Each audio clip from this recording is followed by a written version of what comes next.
सदन में आप जब भी बोलते हैं आपको रोक दिया जाता है।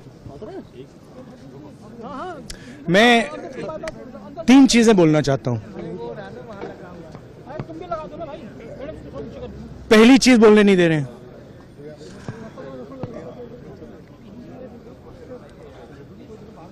मोदी जी घबराए हुए हैं।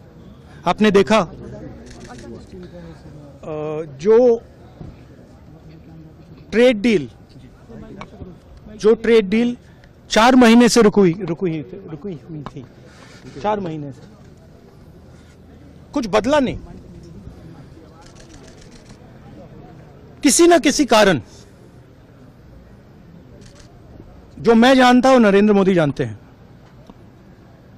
नरेंद्र मोदी जी ने कल शाम उस डील को साइन कर दिया।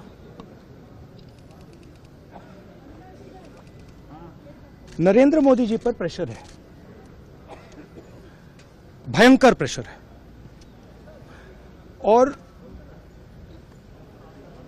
नरेंद्र मोदी जी का जो इमेज का गुब्बारा है,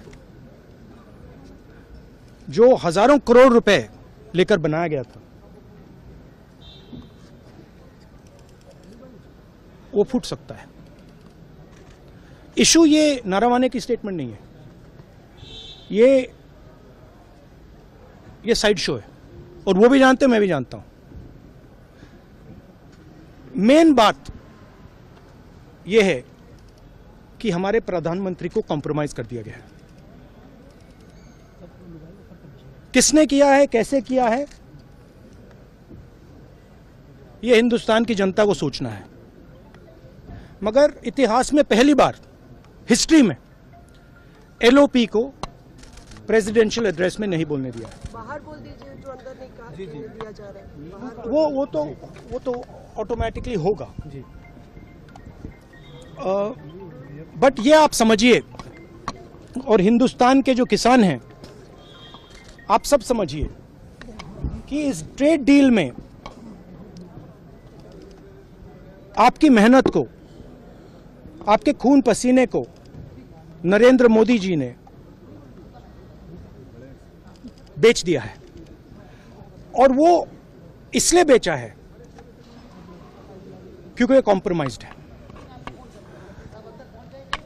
सिर्फ आपको नहीं बेचा है, देश को बेचा है। इसीलिए मुझे वहां नहीं बोलने देना है। नरेंद्र मोदी जी डरे हुए हैं, क्योंकि जिन लोगों ने उनकी इमेज बनाई है, वो अब उस इमेज को फोड़ने लगे हैं। धन्यवाद। प्रेशर है सर पीएम पे, जो आप कह रहे हैं कि प्रेशर क्या है और क्या दबाव है पीएम के ऊपर जो आपको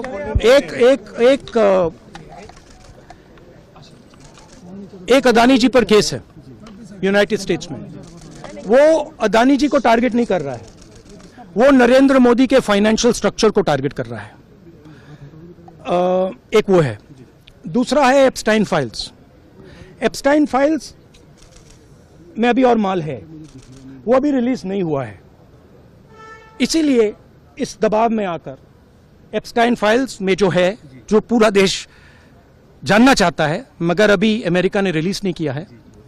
और दूसरा जो अदानी जी पर केस है, जो एक्चुअली मोदी जी पर केस है, क्योंकि वो बीजेपी का फाइनेंशियल स्ट्रक्चर है, मोदी जी का फाइनेंशियल स्ट्रक्चर है। तो ये 2 प्रेशर पॉइंट्स हैं। और आप ये बात समझ लो, देश ये समझ ले कि प्रधानमंत्री कॉम्प्रोमाइज्ड है। Thank you. आप सीधी चुनौती देती है प्रधानमंत्री को बात करने की।